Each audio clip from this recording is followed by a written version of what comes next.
Mwalimu ndo anakaa na wachezaji, mwalimu ndo anakaa na timu, yeye ndo anajua huyu ananifiti wapi, huyu ananifiti wapi. Lakini pia vile vile mwalimu anajua kwamba atakapokuwa amefanya makosa zaidi, kibarua chake kinakuwa kiko hatarini. Kwa hiyo yeye anacheza na vitu viwili, timu ifanye vizuri, kibarua chake kiendelee kuishi vizuri, akivurunda yeye anaondolewa, si ndio? Kwa hiyo tupunguze ushauri kwa vitu ambavyo hatuna taaluma navyo. Mwalimu ndo anayejua, sio wewe. Wewe umesomea wapi elimu hiyo mpaka ukaanze kusema mwalimu, nimepokea maoni mengi, timu haifanyi vizuri, timu inakwenda hivi. Msemaji kasema performance ya jana ulioiona ile ilikuwa ni performance ya chini sana ambayo haitakiwi kutoa kodi. Tukiongeza spidi kama spidi tuliyokuwa nayo, kuna watu tarehe moja watashindwa kuja baada ya maneno. Unaficha kodi. Kodi imefichwa ile. Mfiche kodi afu mpigwe itakuwaje? Hakuna. Ndio maana unaona tunaficha kodi lakini matokeo tuyapate. Kwa mbinde. Ukiwa kuna dalili za sisi kukosa matokeo, basi unaweza ukaona spidi inavyofunguliwa. Na tutaona tunashinda. Naweza ukaona kwamba hii Yanga mbona imebadilika.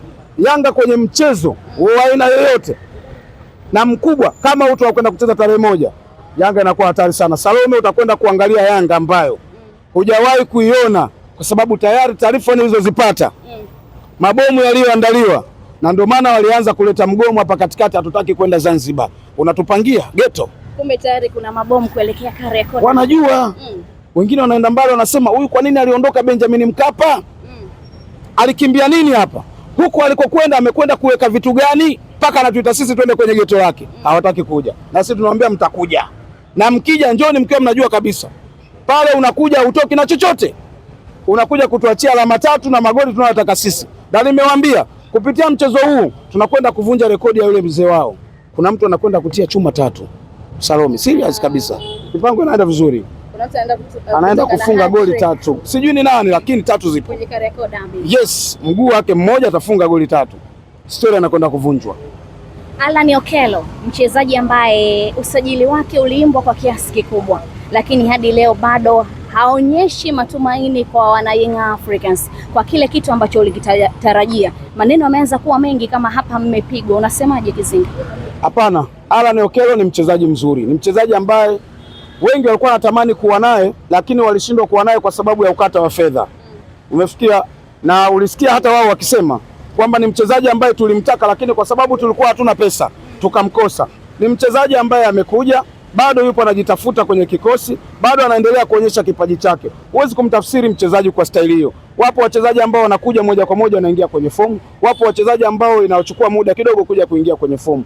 Kwa hiyo msiwe na mashaka kuhusiana na kiwango cha Alan Okello. Alan Okello Starboy ni mchezaji mzuri na anafanya kazi yake vizuri. Ndio maana anaendelea kupewa nafasi, mwalimu anaendelea kumwamini na kumtoa hofu. Kikubwa tu ashushe pressure, afanye kazi yake vizuri. Ni bonge moja la mchezaji. Na unaweza kuona amekuwa akipata nafasi anajaribu kupenyeza zile kevu zake. Inakuwa bahati mbaya hajawahi kupatikana goli. Lakini amekuwa anazitengeneza nafasi. Kama zingekuwa zinakubali, nafikiri tangu kuanzia mechi ya National Ahli ugenini na hapa nyumbani na wale wengine alikuwa anapata nafasi ya kukevu nafasi. Lakini alikuwa anakosa, hafungi goli. Lakini msiwe na haraka wala pressure. Atafunga tu. Kwa nini walianza kusema kuna mtu mmoja alitaka kumfananisha Alan Okello na Libase. Libase Gwe. Kwamba Libase kwa sababu ana magoli huyu hana. Libase ni bora kuliko Alan Okello. Sawa, alisema Libase ana mechi ngapi amecheza? Ambazo amecheza kwenye mpaka sasa hivi ana mechi nyingi amecheza, si ndio? Kwenye ligi labda na kimataifa. Tumwangalie Libase Gwe pamoja na Buba. Nani bora? Buba ambaye amecheza mechi moja, amefunga magoli 2. Wanakuambia wamecheza na timu ya daraja gani? Umpime Buba kwa daraja gani ambao amecheza nayo? Buba amecheza mechi 2, ana goli 2. Unaweza ukaona namna ambavyo wao wanataka kufananisha na sisi tunataka tufananishe. Kwamba huyo Libase Gwe pamoja na Buba ni nani bora? Kwa sababu Libase huyu Buba mechi moja amefunga magoli 2. Na huo ndo mpira jinsi ulivyo. Ukichagua kufananisha, unafananisha watu wa aina gani? Ndio maana nikawaambia hawa wachezaji wa Simba ambao saa hizi ukimsikia msemaji wao anakuambia Simba hii ni ya moto, Simba hii sijui nini, Simba ya asali na maziwa. Tutakwenda kuiona tarehe moja, kwa sababu mchezaji yote wa Simba ambaye umemsajili usijimalize, subiri amekutana na Yanga, kwa sababu hao wachezaji wote unaowaleta wakikutana na Yanga si kitu, amna kitu chochote, lakini wakakutane na hizi timu ndogo ndogo size yao, KMC waenda wakakutane labda na Mbeya City, huwezi kuwafananisha na Mtibwa. Wakitaka tutawafunga, wasipotaka tutawafunga. Wakati mnapata ushindi mwembamba hapo jana, wenzenu Simba chuma 2-0 dhidi ya Tanzania Prison, performance ikionekana kuwa bora kwa upande wao, wakiamini kwamba kama hicho kimetokea basi kuna tarehe 1 mtakutana na Dhahama.